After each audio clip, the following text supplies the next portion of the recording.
Menteri Basuki Hadimulyono mohon maaf, akhirnya mengakui juga bahwa lapangan terbang atau bandara IKN tidak bisa digunakan tanggal 17 Agustus 2024 nanti. Bahkan Menteri Perhubungan Pak Budi Karya Sumadi mengatakan status VVIP dari bandara IKN dicabut. Kita sudah menduga. Kalau orang Jakarta bilang, apa gua bilang?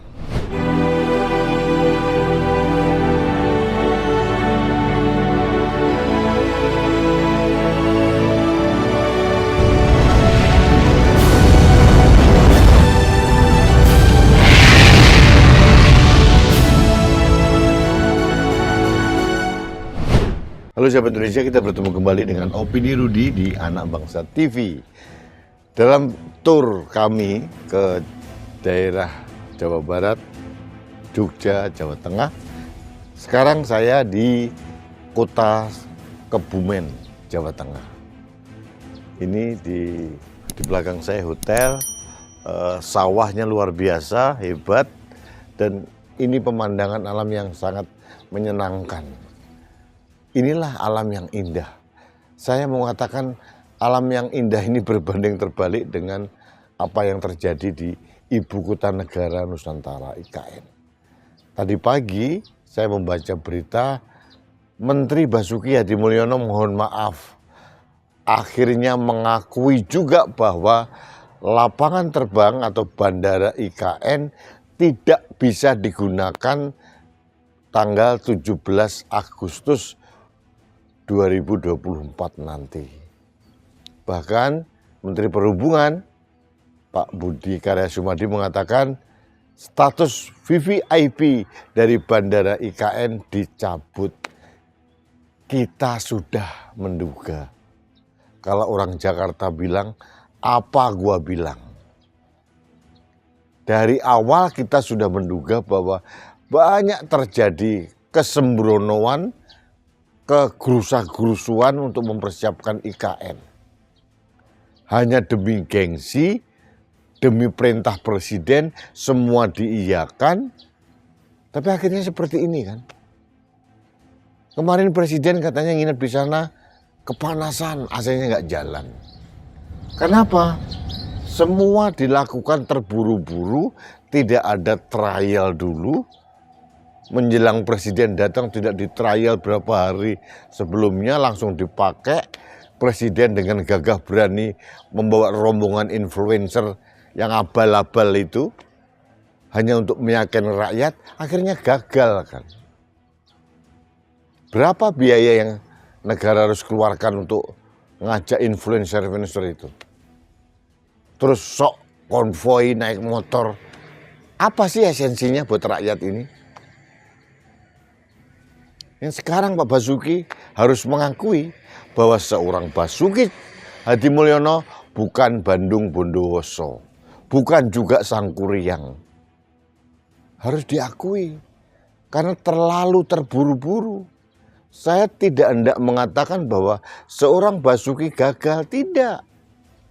Membangun IKN dengan segala fasilitas yang luar biasa, komplit, yang seperti diinginkan oleh seorang Presiden Jokowi, nggak mudah, tidak cukup dengan waktu 3 tahun. Dananya terbatas, pembebasan lahan masih terbatas. Air kanon katanya sudah mengalir di IKN, tapi apa yang terjadi? Warga sepaku di sekitarnya harus membeli air 80.000 per galon. Ini kan ironis gitu loh. Untuk apa IKN dibangun tanpa menyejahterakan rakyat sekitar di Penajem Pasir Utara? Buat apa? Untuk apa gagah-gagahan? Jadi sekali lagi saya harus mengatakan bahwa marilah kita realistis lah. Pak Prabowo harus realistis, Pak. Jangan mau memberesi sesuatu warisan yang sangat tidak masuk akal. APBN kita terbatas, Pak. Bapak lebih baik menyejahterakan rakyat, menaikkan gaji guru, Bapak hapus itu kewajiban tabungan penderitaan rakyat atau tapera itu. Bapak hapus itu kebijakan pajak yang membebani rakyat. Bapak hapus itu rencana untuk semua HP dipajeki, deterjen dicukai atau apapun. Berikan kemuliaan pada rakyat sejahtera. Kalau perlu, berikan supply kepada para ibu-ibu yang punya anak supaya satu keluarga itu bergizi, bukan sekedar makan bergizi anak sekolah, tapi bagaimana kita mempunyai kepedulian bahwa seluruh keluarga di Indonesia mendapatkan asupan gizi yang baik. Lupakanlah IKN, Pak. Kalau mau dibangun monggo, tapi gradual, bertahap, multi-years, 20 tahun, 30 tahun, nggak apa-apa. Sekarang menurut saya, mari kita sepakat sajalah.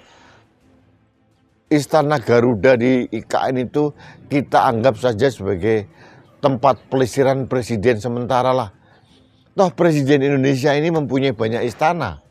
Ada Istana Negara, Istana Merdeka, Istana Bogor, Istana Cipanas, Istana Gedung Agung di Jogja, Istana Tampak Siring, mungkin di Bukit Tinggi juga ada. Nah, sekarang ditambah lagi, ada Istana Garuda di IKN.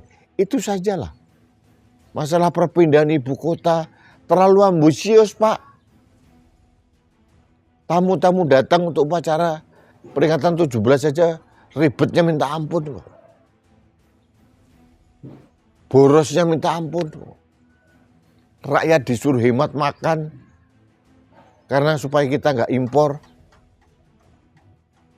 Mereka harus berboros-boros ria seperti itu. Akhirnya mohon maaf kena batunya sekarang. Jadi saya berharap satu hal, Pak Prabowo akan menjadi the real presiden yang mempunyai otoritas untuk merubah apa yang tidak benar. Meluruskan yang bengkok-bengkok selama ini. Pak Prabowo lebih realistis, tidak perlu mengglorifikasi peninggalan-peninggalan yang hanya sekedar untuk warisan kebanggaan semu. Seperti bayangan, runway di Bandara IKN ternyata kurang 200-300 meter. Artinya apa? Bahwa selama ini pembangunan runway dipaksa diburu-buru. Apakah itu nggak membahayakan? Akhirnya waktu juga yang menunjukkan bahwa IKN itu memang belum siap untuk segala-galanya. Sekarang di make up, di makeover. Yang gundukan-gundukan tanah di belakang istana yang belum siap ditutup-tutupi karpet, sintetis rumputnya, semua serba palsu. Untuk apa kepalsuan ini kita hadirkan pada rakyat? Untuk apa? Akan mengurangi kesakralan kita mensyukuri kemerdekaan Republik Indonesia. Jadi saya sekali lagi berharap Pak Prabowo akan menjadi the real presiden.